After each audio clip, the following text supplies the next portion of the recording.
¿Qué tal, amigos? Muy buenos días, bienvenidos. Estamos martes 26 de julio, un gusto contar con su compañía para informarse con nosotros en esta primera emisión de 24 horas, emisión nacional. Joana, ¿cómo estás? Buen día. ¿Qué tal? Muy buenos días, Liz, muy buenos días a todos. Gracias por acompañarnos. Venimos de un feriado local. Empezamos nuevamente con las noticias de todo el país y del mundo. Sí, recuerde usted que más adelante tendremos también nuestros invitados en el segmento de entrevistas. Hoy nos va a acompañar Carola Ríos, directora general de la SENAE, para ampliar detalles a propósito del operativo Danubio.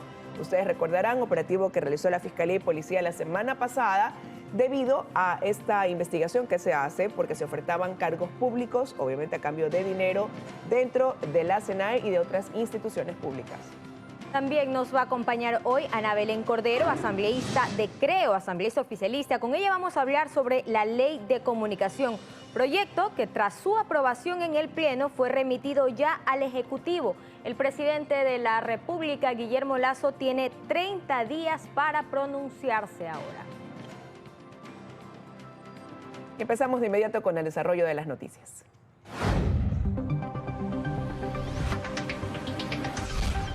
7 de la mañana con 1 minuto. En el Parque Centenario se llevó a cabo la sesión solemne por los 487 años de fundación de Guayaquil. Fue pautada para las 7 de la noche, empezó un poquito pasada las 7 de la noche, 7:15. Llegó el presidente de la República y veíamos a la alcaldesa Cynthia Viteri llegar justamente a la Plaza del Centenario, luego el presidente de la República, Guillermo Lasso, y se dio inicio a la sesión solemne, Liz. Plaza llena, presidida, como decíamos, esta sesión por la alcaldesa de Guayaquil, Cynthia Viteri. Contó además de la presencia del primer mandatario con otras autoridades de otras funciones de Estado, asambleístas, concejales, público en general. En esa sesión, la alcaldesa Cynthia Viteri aprovechó para dirigirse a los presentes y resaltar esa obra social, dice ella, que ha caracterizado su gestión y que incluso ha demandado o ha tenido la mayor inversión dentro de lo que se ha hecho en las alcaldías de Guayaquil. Por otro lado, el presidente Guillermo Lasso también hizo anuncios, como ahora sí decir que se va a concretar el quinto puente a través de alianza público y privada, y además anunció una nueva inversión en seguridad que básicamente, Joana, tiene que ver con implementación de vehículos. Y justamente, ¿sabes qué? Lo que me faltó a mí en ambos discursos, tanto del presidente de la República como de la alcaldesa Cynthia Viteri, fue más temas de seguridad, ¿no? Enfocarse un poco más en la seguridad y en la problemática en el que está pasando la ciudad. Sin embargo, como tú ya lo mencionaste, se hablaron de obras que van a llegar para Guayaquil. Veamos la siguiente nota. Así lució la avenida 9 de octubre la tarde y noche de este lunes, copada por ciudadanos que, atendiendo a la invitación del Cabildo porteño, este 25 de julio asistieron a la sesión solemne por los 487 años de proceso fundacional de Guayaquil. El evento, que en esta ocasión se llevó a cabo en el Parque Centenario, centro de la ciudad, justo al pie de la columna de los próceres, inició pasadas las 19 horas, con la entrega de preseas al mérito a médicos, catedráticos, músicos, artistas plásticos, deportistas y también activistas. Posterior a ello vino el discurso de la alcaldesa Cynthia Viteri, quien empezó su intervención con una rendición de cuentas en la que puso énfasis en las metas alcanzadas en el campo social. Guayaquil es la ciudad más equitativa del país, según el INEC, es decir, la que combate la pobreza y distribuye mejor los recursos. También hizo alusión a la reactivación, a los logros que en ese sentido ha sumado la ciudad. Las 173.461 plazas de empleo creadas por el municipio de Guayaquil gracias a sus obras, o la mayor inversión de obra pública en la historia del municipio de Guayaquil, hecha en el 2022. Se detuvo en un episodio en particular. Aquí se permite la protesta, señores. Lo que jamás vamos a permitir es la violencia y los desmanes. Guayaquil no aguanta paro. Durante el último paro nacional, Guayaquil siguió trabajando. Los transportistas siguieron trabajando. Los mercados siguieron funcionando. El presidente Lasso sucedió a Viteri en la toma de la palabra. Su discurso lo empezó insistiendo en la necesidad de trabajar autoridades nacionales y locales en unidad. Luego se refirió a lo hecho por el gobierno central local, como la entrega de créditos a artesanos y emprendedores, los bonos a mujeres embarazadas, niños y niñas, las inversiones para combatir grandes males como la desnutrición crónica infantil y la mendicidad, junto a otras acciones en salud, educación y vialidad. Incluso destacó lo que vendrá, como el tan esperado quinto puente. Y que ya consta entre los proyectos prioritarios en alianzas público-privadas, así como los tramos viales sobre los cantones Durán, Naranjal y Aguachi. Y ofreció fortalecer a la fuerza pública, dotándola para la lucha contra la delincuencia. Fortaleceremos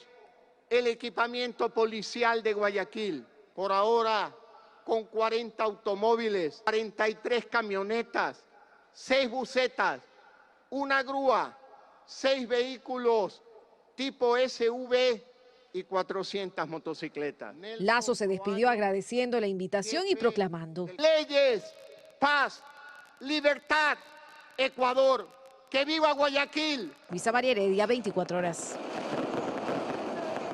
Pero en horas de la mañana, también en la primera zona naval en el sur de Guayaquil, se realizó la ceremonia en conmemoración de los 81 años del combate naval de Jambelí. Así es, en la ceremonia militar estuvo presente el presidente Guillermo Lasso. Ahí destacó la importancia del trabajo de las Fuerzas Armadas para el combate al narcotráfico en alta mar y también en la tierra, justamente para pedir que se mejoren los controles, y le dijo también a las Fuerzas Armadas que están pendientes de todas las necesidades que tiene la institución y que estas serán atendidas conforme se tengan las posibilidades el Estado. Escuchemos lo que dijo también el comandante general de las Fuerzas Armadas, Brumel Vázquez. El proyecto Renovación de Infraestructura de Seguridad de los Espacios Marítimos, RISEMA, que incluye como actividades relevantes la construcción de 2 buques multipropósito, una lancha guardacostas y 2 remolcadores de bahía, entre otros medios, habiéndose iniciado la construcción del primer buque multipropósito en Astinave, con mano de obra 100% ecuatoriana y que entrará en servicio en julio del 2024.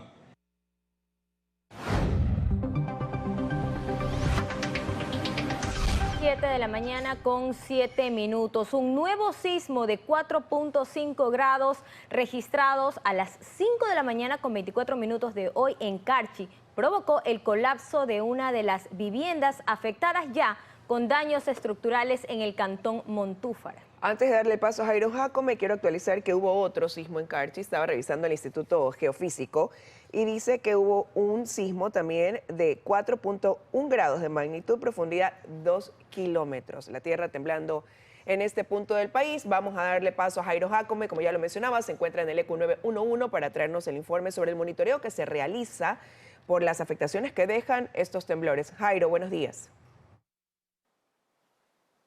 Hola, ¿qué tal? Buenos días. Así es, el trabajo continúa acá en la provincia del Carchi, sobre todo el monitoreo que se realiza desde acá, desde la sala de vigilancia del ECU 911. Un nuevo sismo de 4.5 grados se registró a las 5 de la madrugada con 25 minutos, provocando el colapso de una vivienda que resultó afectada por el sismo registrado la mañana de ayer en el cantón Montúfar. Son más de 100 viviendas afectadas en los diferentes cantones, entre ellas bienes públicos como centros de salud, escuelas, iglesias y capillas que resultaron afectadas.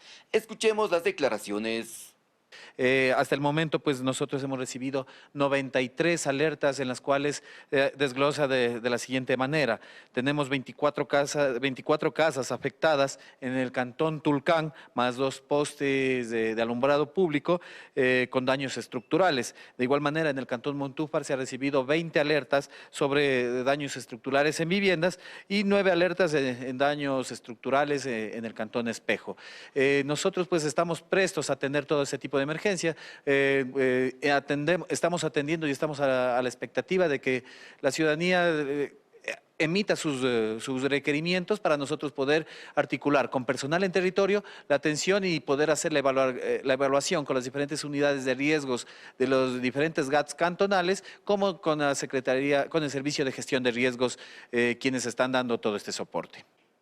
El miedo, el temor todavía persiste en la ciudadanía debido a las réplicas que se sintieron el día de ayer. Varias viviendas resultaron con la mampostería destruida y eso genera aún más temor en la ciudadanía.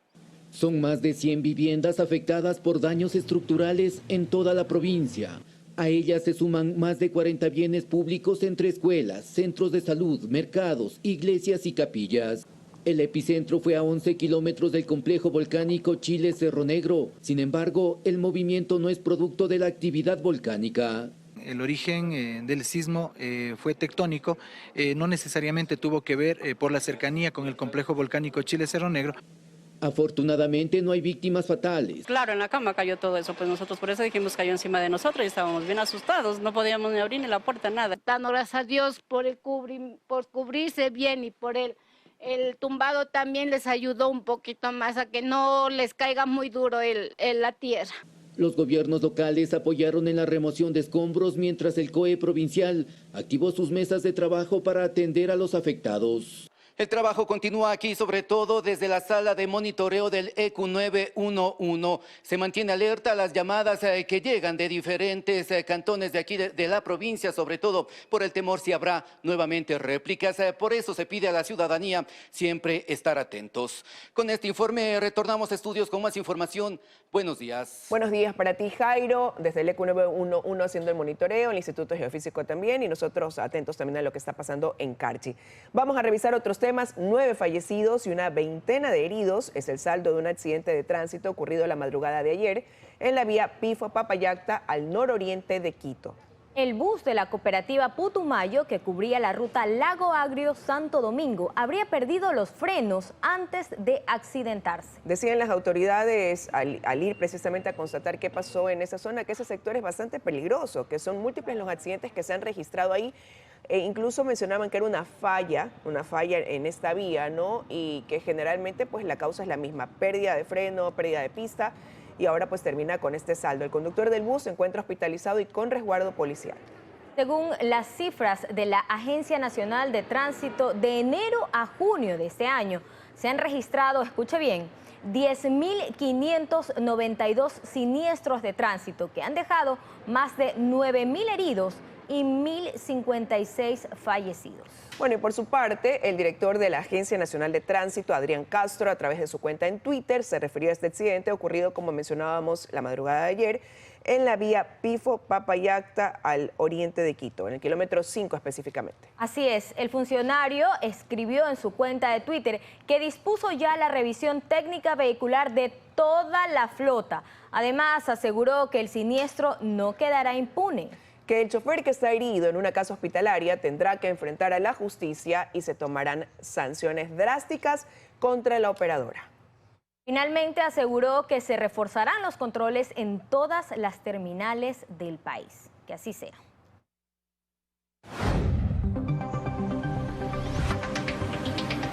Siete y 13 de la mañana. En 14 meses de funciones, la Asamblea Nacional ha estado involucrada en varios escándalos que han disminuido su aprobación ciudadana. Tanto así que en mayo de este año, un 90% de la población consideraba que su gestión ha sido realmente mala. Ante esto, resurgen las propuestas para cambiar los requisitos para ser asambleístas. Y hay que recordar que los requisitos para ser asambleístas no son muchos, ¿no? Ni siquiera para tercer nivel se necesita, ¿no?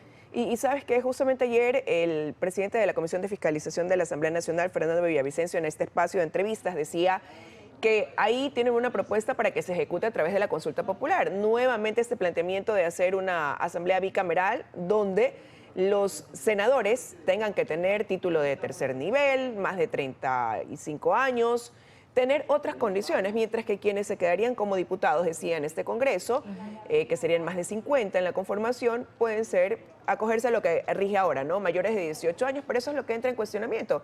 Para ocupar algún otro cargo siempre te piden un sinnúmero de requisitos, no solamente ser mayor de edad o ecuatoriano, sino en torno a la preparación que tengas. No se diga en un ente como la Asamblea Nacional, donde se trabaja, necesitas de mucho conocimiento para ocupar el cargo. Es que todo ¿no? recae en los asesores.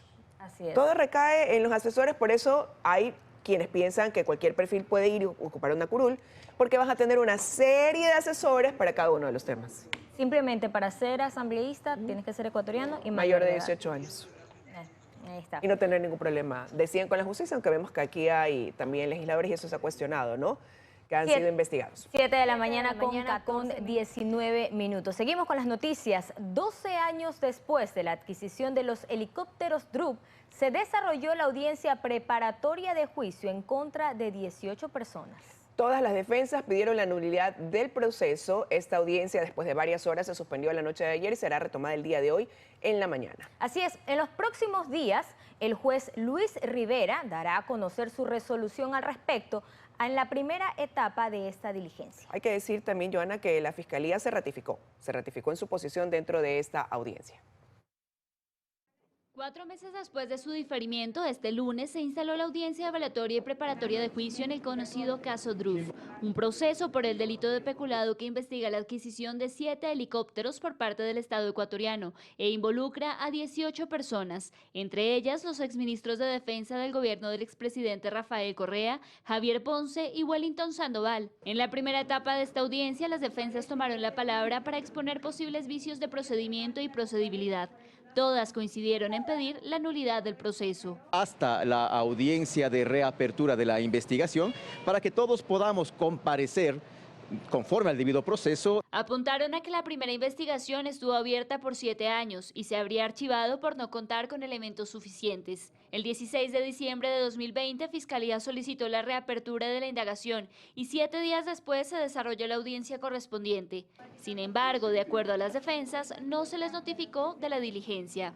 Y además se obligó, como así lo dijo la Defensoría Pública, a la Defensora Pública a intervenir en nombre de todos ellos. También Fiscalía General de Estado tenía que presentar elementos nuevos en esta audiencia para reaperturar. No presenta elementos nuevos. Por su parte, Fiscalía aseguró que las defensas fueron notificadas, pero no comparecieron. En cuanto a los elementos, aseguró que se presentaron 3 nuevos, 2 informes periciales respecto al impacto económico y el informe de la Comisión Multipartidista de la Asamblea Nacional que analizó el caso. Fiscalía investiga supuestas irregularidades en el proceso precontractual, contractual y de ejecución en la adquisición de 7 helicópteros Drup por parte del Ministerio de Defensa a la compañía de la India HAL en agosto de 2008.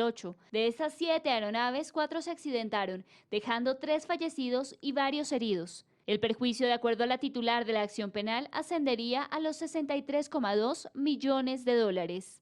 En Quito, Daniela Valencia, 24 horas. Y el día de ayer, la Fiscalía, a través de un comunicado de su cuenta de Twitter, básicamente, dijo que realizaron diligencias en la vivienda del expresidente Lenín Moreno. Y esto en el contexto de una investigación previa por un presunto delito de peculado relacionado con piezas patrimoniales desaparecidas de Carondelet.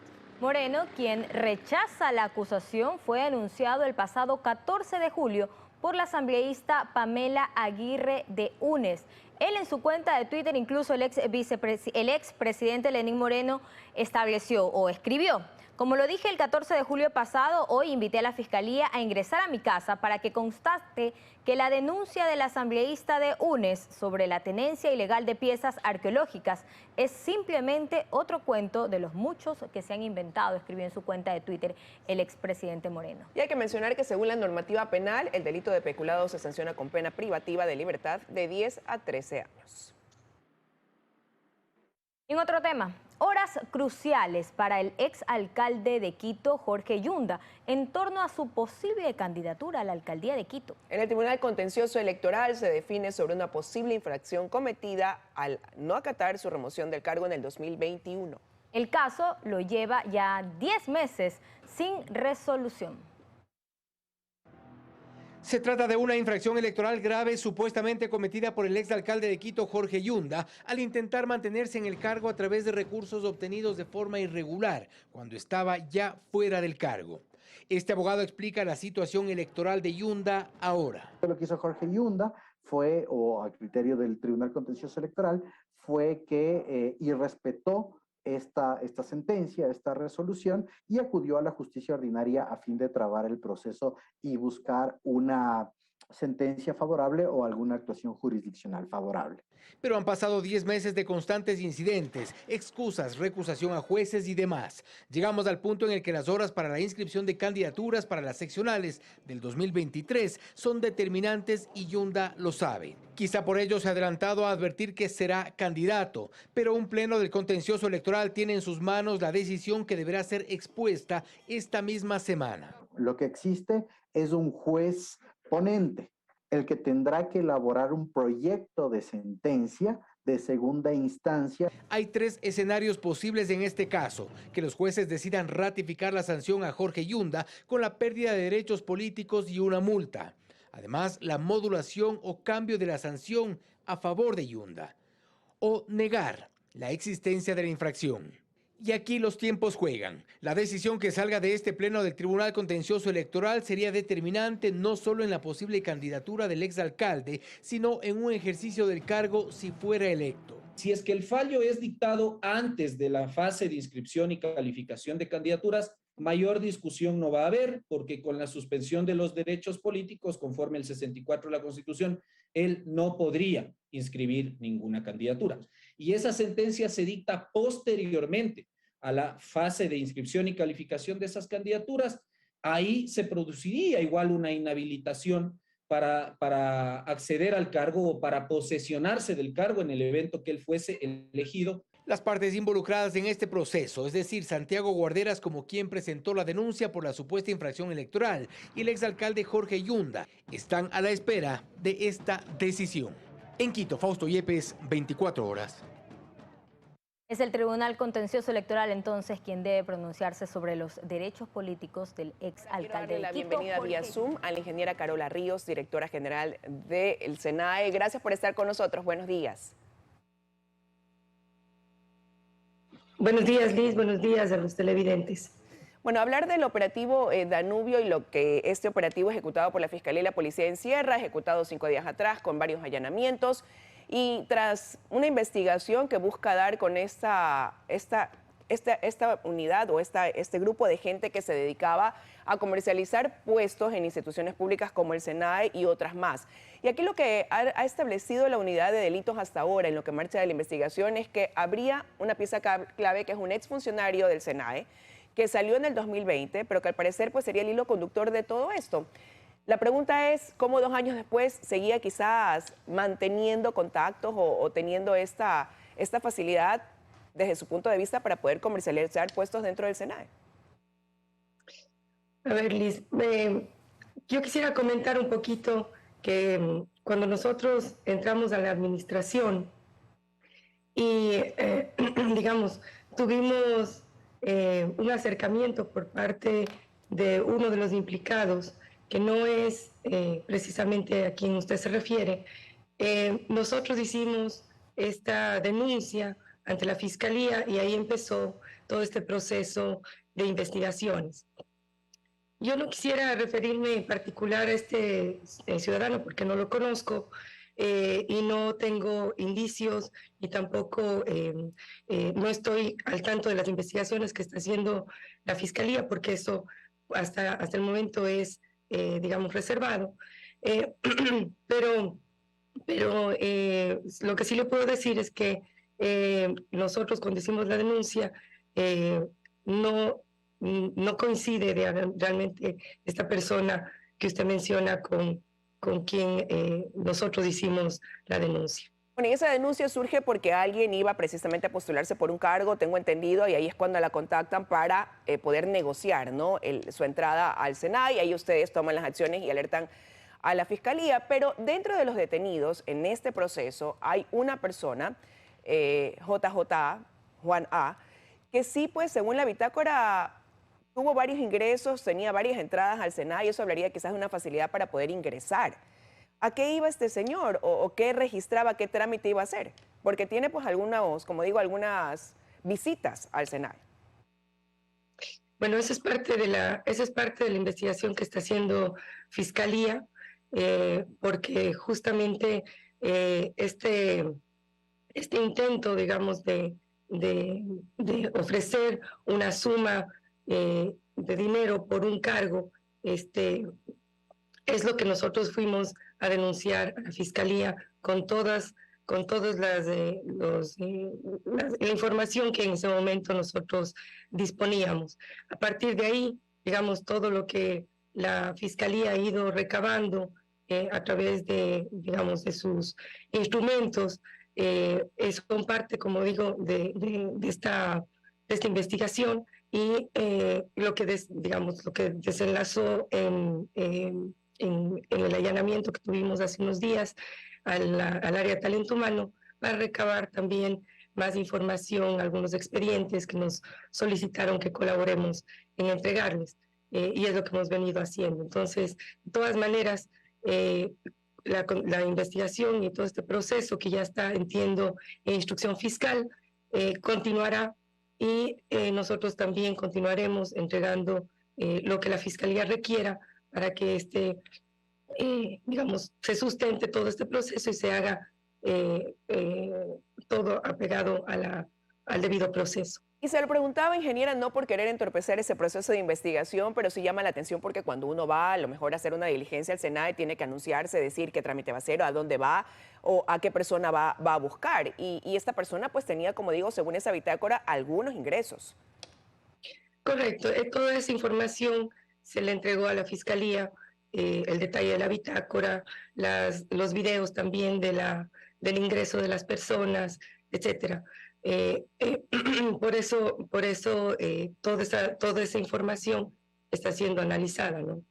Ahora, según las indagaciones del grupo delincuencial, se pretendía ubicar a una persona en el cargo de jefe de operaciones, dice este informe de la Fiscalía, en el cargo de jefe de operaciones de distrito, ¿no? Para manejar exportaciones e importaciones en el SENADE. ¿Por qué quizás este puesto de jefe de operaciones y jefe de distrito llegan a ser tan cotizados al punto que se decía, nos pagan 3 millones y te coloco en ese cargo? A ver, hay un tema que sí llama la atención, porque en realidad la estructura interna de la institución no es tan simple como tener un jefe de operaciones de distrito, que incluso hay por ahí también creo que hay unas digamos, imprecisiones, pero en todo caso, digamos que los altos cargos en el área de operaciones no tienen una línea directa, digamos, en la toma de decisiones sobre importaciones y exportaciones. Este proceso pasa por un sistema de perfilamiento de riesgo. Este perfilamiento de riesgo pasa a través del sistema de Coapaz, que es un sistema ya automatizado donde se derivan, por ejemplo, a qué importaciones se van a hacer los aforos para poder hacer luego las inspecciones, etcétera. Entonces, no es un tema, digamos, tan simple como decir que se hace cargo de las importaciones y las exportaciones. Es bastante más complejo que eso, y además interviene un proceso automático también de selección, de perfilamiento, de una programación, digamos, de perfilamiento de riesgo en el caso de las importaciones. Y en el caso de las exportaciones, digamos, tampoco le veo mucho, digamos, sentido. Así que creo que vamos a tener que esperar que el proceso de la Fiscalía, digamos, profundice más, avance más en esta investigación para saber realmente cuál es la motivación que está detrás de esto. Ingeniera, pero ¿qué decisión sí llega a tener quizás ese jefe de operaciones o ese jefe de distrito? Porque de lo que dice la investigación incluso se habla de que exportadores se hubieran sumado a ese financiamiento para cubrir ese valor de 3 millones de dólares. Me pagas esto y colocamos a la persona. A ver,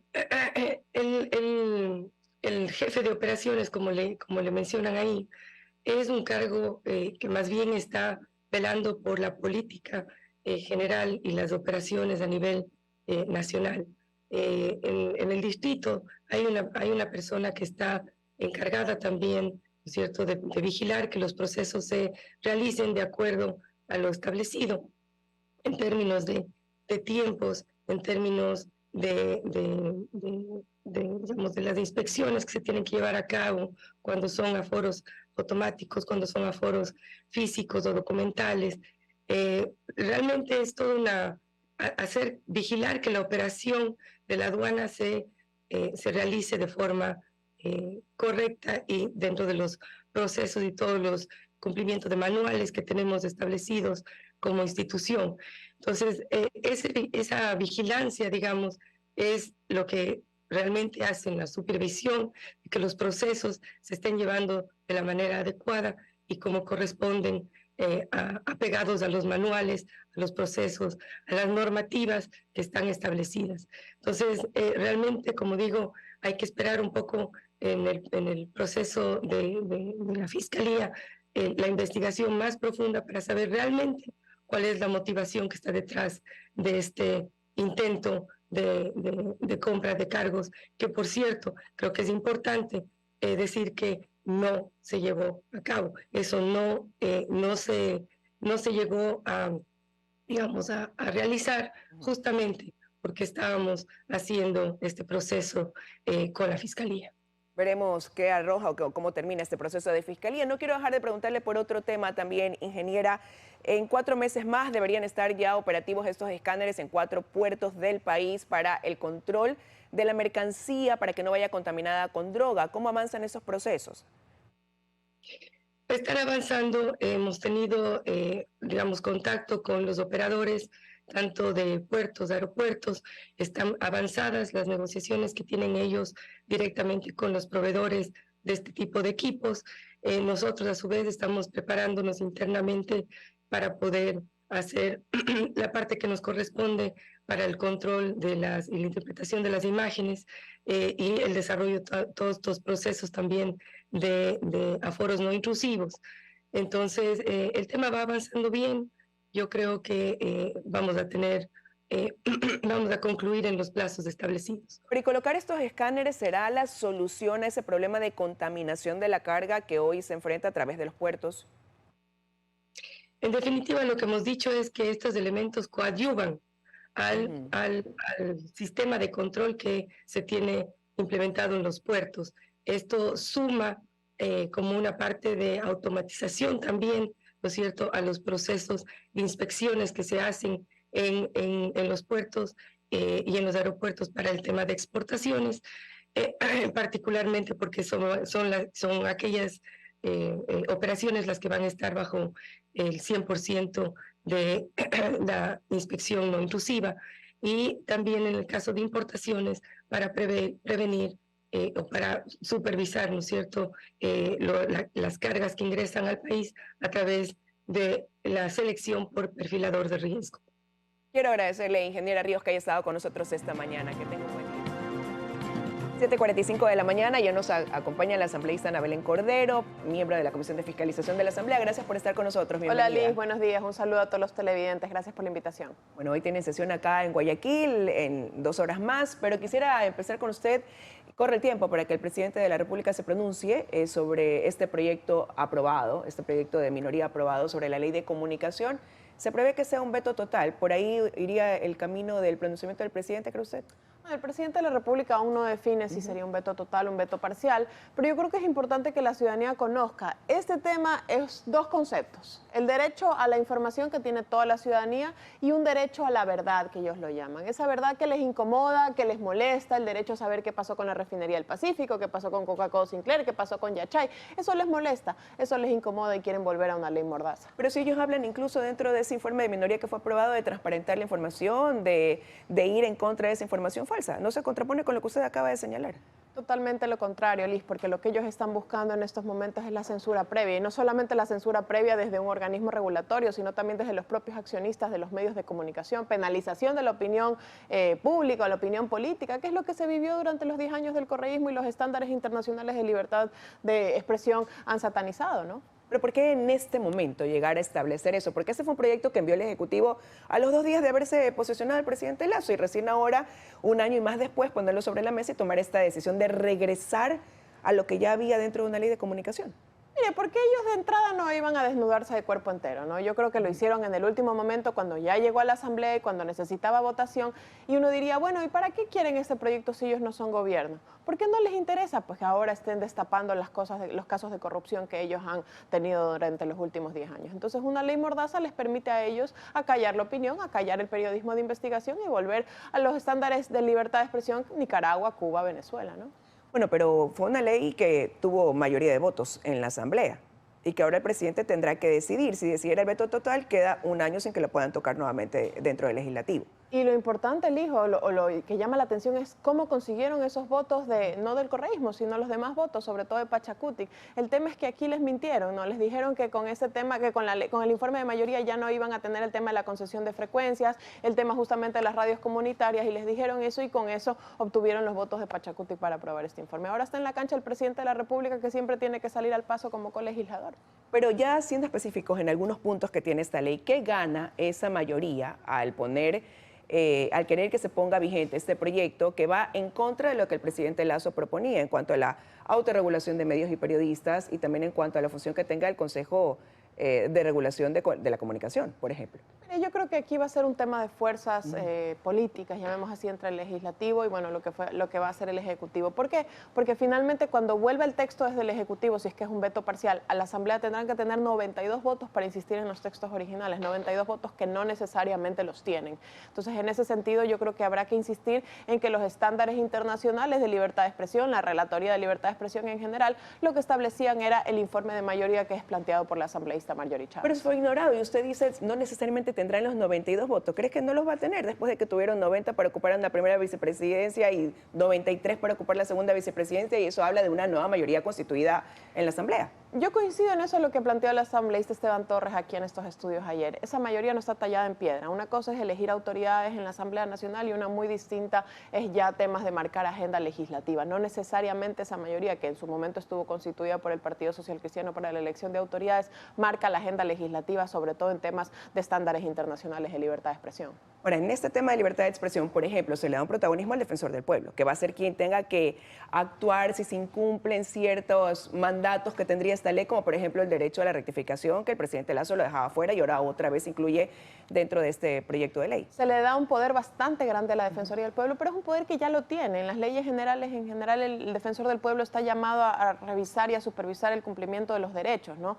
Yo creo que el darle este excesivo protagonismo a un defensor del pueblo, que los tienen, en general, en la garantía de derechos, pero en los temas de comunicación existe la propia autorregulación. Aquí lo interesante es que se contraponen dos derechos, ¿no? El derecho a la libertad de tener información de todos los ciudadanos y en general de la sociedad civil versus este derecho a la verdad que ellos le llaman. Pero usted mencionaba algo y tiene que ver con la censura previa. Usted decía, ese es uno de los puntos que a usted noto le preocupan más.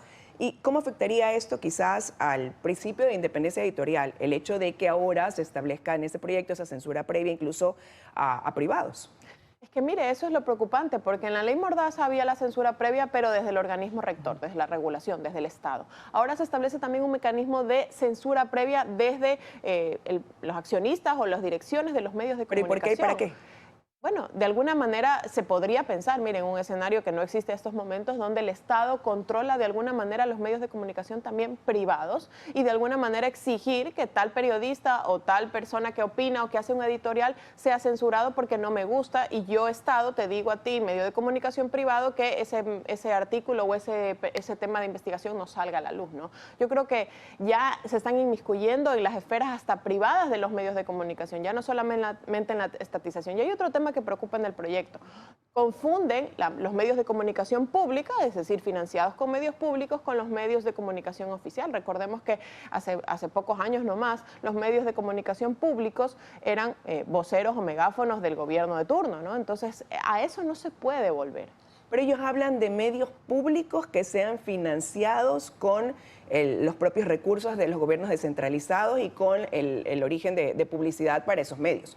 Así lo señalan ahora, así dicen que sería la conformación de estos medios. Incluso establecen un porcentaje de financiamiento obligatorio desde la publicidad estatal a medios comunitarios. Ahora el 40% de la publicidad estatal deberá ser destinada a medios comunitarios. Los estándares legales que establece esta ley tampoco van a ser aplicados a los medios comunitarios porque se va a aplicar su propio derecho, su propia justicia. Entonces, ¿hasta cuándo es un beneficio, hasta cuándo es una prebenda o hasta cuándo se respetan ciertos estándares de justicia indígenas, ¿no? O sea, en resumen, usted diría que con ese proyecto de ley regresa o se está devolviendo esta capacidad de sanción a los medios de comunicación, a los periodistas por parte del Estado. Estatización total de la comunicación, cero autorregulación, cero intervención de los actores de la comunicación y de la sociedad civil, lo que se vuelve justamente a vulnerar estándares internacionales de la Relatoría de Libertad de Expresión, ¿no? ¿Qué se logró desde el 2019 al 2022 desde su punto de vista que ahora entraría también en riesgo, si pudiera quizás ponerlo en papel o en ejemplo? Bueno, hubo ciertas reformas que durante el gobierno de Moreno se plantearon al tema de la libertad de expresión, pero yo creo que efectivamente lo más importante fue la derogatoria del reglamento a la ley de comunicación que hizo el presidente en las primeras horas de gobierno, que fue lo que permitió que este año y pico de gobierno haya permitido a los medios de comunicación no penalizar su opinión, guste o no guste, ¿no? Tener una libertad para poder ejercer el periodismo. Y no quiero dejar de preguntarle en torno a un tema como este, por ejemplo, que ahora está en el debate y que regresa a manos del presidente, seguramente con un veto total, que es lo que le piden los gremios. Surge una propuesta por parte del presidente de la Asamblea, ha enviado una carta al presidente para decirle: creemos una mesa donde se traten previamente estas posiciones por parte de algunos representantes, se conozca cuál es la postura de la Asamblea y así el Ejecutivo pueda hacer los cambios previo a que sean rechazados sus proyectos en la Asamblea. ¿Pudiera ser eso un medio y considerar nuevamente al presidente de la Asamblea como un mediador en esta falta de acuerdos entre legislativo y ejecutivo?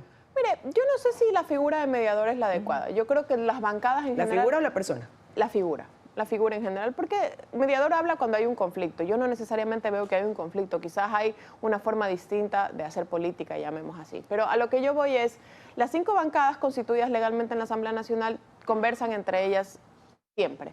Lo importante es estos mecanismos de diálogo entre esas 5 bancadas del legislativo con el ejecutivo y justamente trabajar en mesas de diálogo, en reconocer de alguna manera los proyectos de ley que le interesaría al ejecutivo enviar a la Asamblea y viceversa, o que sean iniciativas de la Asamblea para llegar al ejecutivo. Porque ¿qué nos pasa? El ejecutivo envía una ley, la Asamblea le da la espalda a la ley y luego...